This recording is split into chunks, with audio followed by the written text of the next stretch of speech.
Hey friends, welcome back to the channel. I am Brian, and today we're going to go over a 1000 watt portable battery power station. So I've got three of these big guys to review. I saved these for last because they kind of fill a different niche than your typical 300 to 500 watt hour power stations. These things can actually run a full-size fridge or high draw electrical appliances, and to me are typically kind of more along the lines of your true emergency preparedness type battery stations, not a camping power station like I typically use. So I kind of put these into their own little segment because they're kind of a different animal than what I'm typically reviewing. So with that said, VTOMAN sent me this 1000 watt 1408 watt hour lithium iron phosphate battery power station to review. And so far it's done great. I will say the thing's 40 pounds, it's huge. It's not something that you're gonna take backpacking with you, but to keep this thing charged up and keep in your closet for power outages or even in your RV. These things are great, but keep in mind they are much bigger, as you can see, and much heavier to lug around. So let me just go over some really quick specs with this, and then we'll move in closer and run some high draw appliances to see if this thing can keep up, okay? So again, 1000 watt, 2000 watt peak wattage for this thing. So this thing is stating that it can handle up to 2000 watts for a very short amount of time. You're not going to run anything off of 2000 watts, but it will, if you have like a window air conditioner unit that draws a really high wattage on startup, it should be able to handle that up to 2000 watts for a short period of time before that window AC unit wattage drops to its regular operating wattage. There's two kind of quirks about this thing. It actually can jump your car, so it comes with 12 volt jumper cables that you can use, and this thing is also linkable to another VTOMAN power station to double your wattage. I have a couple of regular gas generators that you can link together. I haven't seen that yet in this market, so that's really different. I haven't seen that yet on any of these guys, but you can do that on this one. This thing does support pass-through charging, so you can run appliances and charge at the same time, which is beneficial. So you can hook up a solar panel, say out camping, charge that while you're using different appliances. If you're charging your phone, if you're plugging in a speaker, if you're running a mini fridge, you can run that while you are charging via a solar panel or shore power hookup. That works with this unit. This thing does have a BMS, which is a battery management system, and that effectively helps to control your temperature. So if this thing gets above 131 degrees internal temperature, it'll cut on a fan. If it gets to around 194 degrees internal, the unit will actually shut itself down to protect the battery. It's got overload protection, so if you plug in an appliance that is pulling more wattage than this thing can handle, it's going to shut itself off. That's nothing new, most of these have that. And it has low voltage protection also, so those are all kind of combined in the BMS or battery management system profile of this particular unit. Speaking of charging, AC charging from your wall outlet, the manufacturer states about 8 to 9 hours for full charge. And again, this is 1000 watts, so it's going to take a little bit longer than your typical smaller battery units, but for AC charging, about 8 to 9 hours at 180 watts via the power brick that they supply you, or you can use up to 120 watts via solar panels, and that's going to take you a little bit longer, probably closer to 12 hours to fully charge on a bright, full, sunny day, perfect conditions. You're never going to get 120 watts, so you're probably looking at between 10 to 15 hours to fully charge this thing via a solar panel. And again, with this being lithium iron phosphate, you guys are going to get between 2,000 and 3,000 cycles before you're going to be diminished down to 80%. And I've said this again, that doesn't mean that once this thing gets to 2,000 or 3,000 cycles, it's going to be a paperweight, a very heavy paperweight, but it just means once you get to that many discharges and recharges, your battery's only going to be able to hold 80% of its power. So after 3,000 cycles, when you go to charge it up, you're only going to get 80% out of this. Now 3,000 cycles is going to probably take you a very long time to get to. So I have a feeling this thing, or you'll move on to a different unit after 3,000 cycles, but that's the benefit of lithium iron phosphate. It's heavier, but it lasts a lot longer, and it's much, much safer than your typical lithium batteries that some of these battery units do have. And the other reason why I wanted to go ahead and get this video out right now is because I checked this morning, and it's $12.99 on Amazon, but there is a $450 coupon that you can click on right now. I'm not tied to that or anything, okay guys? I'm not getting paid to do this, but you're effectively looking at $850 for 1,000 watts of lithium iron phosphate battery, 1,408 watt hours of lithium iron phosphate batteries for $849. That's a pretty good deal. If you take the wattage, you know, a lot of these things are $1 a watt, 90 cents a watt. So that's a pretty good deal for this unit that they have going on right now, and I have no idea how long it's going to last, but 850 bucks for 1,000 watts is a good deal. So let me pull you guys in closer. I'll show you all the inputs. We'll charge it. We will run some appliances off of it and see what this thing looks like when it's actually being used. Well, and I did forget to show you, you know, it does come with a bag with all of your charging components that you're gonna need. So typical, your charging brick is supplied. You've got your DC charging plug. You've actually got jumper cables that are supplied with this unit that you can actually jump your car off of, which is first I've ever seen. So, oh, and you can't forget the abundance of really cool stickers they give you. Go buy one now, you get stickers. Okay guys, so quickly, just an overview of all your inputs that you're gonna get. So for charging, you're gonna have your two 12 volt to 30 volt barrel connection inputs, and that's gonna be for charging. Moving over here, you're gonna have two 100 watt power delivery USB Type-C output devices. So this means you can't input any juice into the battery via these USB-Cs, but you can output 100 watts each. So you've got technically 200 watts worth of USB-C outputs up here. You're gonna have 4 USB-C inputs, okay? You're gonna have 3 that are 2.4 amp, and you're gonna have 1 quick charge 3.0 USB-C input here. Then over here you've got your 12 volt cigarette style charger, and you also have 2 12 volt 10 amp barrel connection inputs as well right here. Over here you got your 3 AC plugs. This is going to be where you hook up your jumper cables if you ever need to jump your vehicle off or a battery with. So that's where that's going to go. And this little flap over here is if you decide to get a second battery unit. This is where this is the port that you're going to use to link 2 batteries together. Okay. Your LED light. So that's just a very quick, basic, broad overview of all your ports that you're gonna get with this unit. So with that said, guys, I've got a pretty big space heater here, and I'm gonna try to run it off of this, and I've got a kilowatt meter that I'm actually gonna show you how much this is pulling before I plug it into that. So we're gonna turn this thing on, and this is on max. It's pulling 1,400, let's say 1,400 watts. I'm not gonna kill this thing yet, so I'm gonna put this on energy saver. And this thing on energy saver pulls 600, let's say 630 watts, which should be no problem for that. But let's see if that tells us the same thing as the kilowatt meter. I'm gonna plug this in to my AC plug. I'm gonna turn on my AC switch.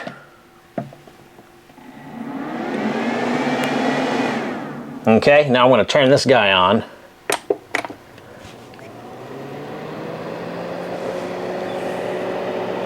And this thing is showing we're pulling 645 watts. There we go. So you can see I'm pulling 640-ish watts, which is right on par with kilowatt meter.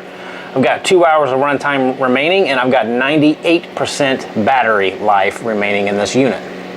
This thing's supposed to be able to handle 2,000 watts. Let me kick this on max mode and see how long this thing runs without shutting itself off.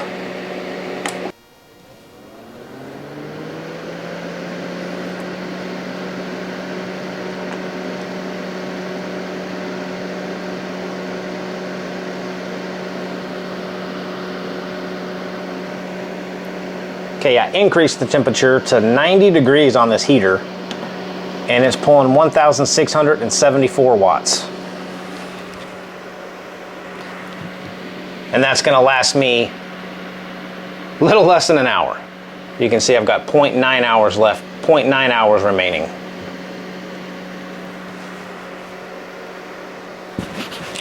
Okay, so it handled the space heater, no problems asked whatsoever. So again, guys, you're gonna eat the battery unit up very quickly if you run 1,400 to 1,500 watts off of this thing. But again, in a pinch, it will run this. You saw it yourself. So let's try a few other things to run off this. Okay guys, let's try a little mini hairdryer.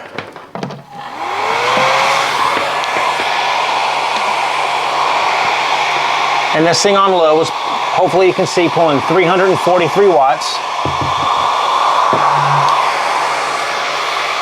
Okay, let me kick it up to high and see what we do. 1,429 watts.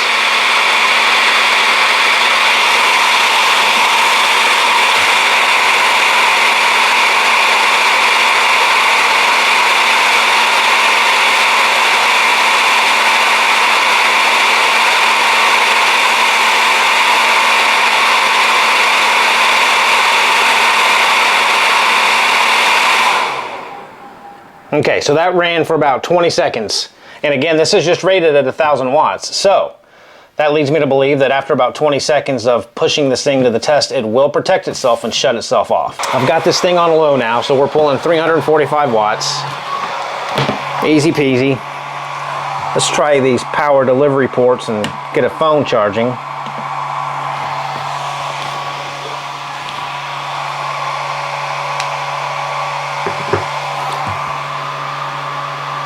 Okay, my phone is being charged. 350-ish watts being used.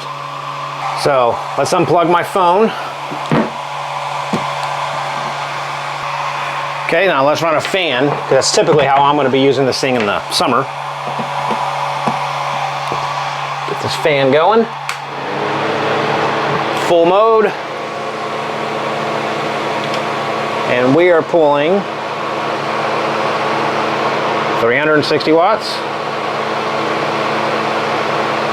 No problem for this guy. So I could run a hairdryer and a full fan for 3.5 hours. Okay, so the way that these car chargers work, they call this an intelligent charger. So once you plug this in, it's going to tell you if you have these connected to the battery incorrectly. So if you have the positive to the negative and so on and so forth, it's going to tell you if you have hooked it up correctly, so you know you're safe to start your car. And it's got a boost button. So if your battery is completely dead, you hit this little boost button down here and it will jumpstart your car. It's 1,000 watts. So to hook this thing up, you just open up this little flap here and you're going to plug it in just like so. Okay, and then these are going to connect to your car battery. I don't have a car battery to test it, but this is the setup that you would use. Now, it's going to be a chore to get this thing lifted up onto the hood of your car, but in a pinch, again, if you have this, this will jump a car. It is rated for up to an 8-liter gasoline engine or a 6-liter diesel engine. So if you've got anything that or lower, this should be able to jump your car off in an emergency. Okay, guys, so the last thing, I've got the power brick plugged in, and I'm going to show you how many watts this thing will put back into this battery. So we're just going to plug it into the input. And as rated in the manual, it is pulling about 180 watts, or pushing about 180 watts into this battery unit. And it's going to take me 1.1 hours to fully get back up to 100%. I'm at 89% capacity right now, so in an hour, this thing will be full. All right, quick rundown on this thing. It handled high wattage very well. Again, this is rated for 1,000 watts, and this thing ran 1,500 watts for about 20 seconds before killing itself, protecting itself, really. So it will reach up to at least 1,600 watts. I don't have anything that I could get right up to the 2,000 rated peak watts. However, it did get up to 1,600 watts for about 20 seconds and then shut itself off. A couple of things that I miss on this thing are, again, the power delivery input. I wish it was an input output. I would love to be able to charge via the USB Type-C. However, you can only output 100 watts each on the USB Type-C. And the other kind of weird, quirky thing about this is there's no on-off button, which might not be weird, but it took me a while to realize that, you know, if you're plugging in your phone, you just plug into the USB-C ports and hit the USB-C button. Then it turns the machine on. If you're going to use the inverter, you plug in your AC cord and you hit the AC button and it turns the machine on. There's no master switch on this thing to turn the unit on, which is not a bad thing. It just is a little weird.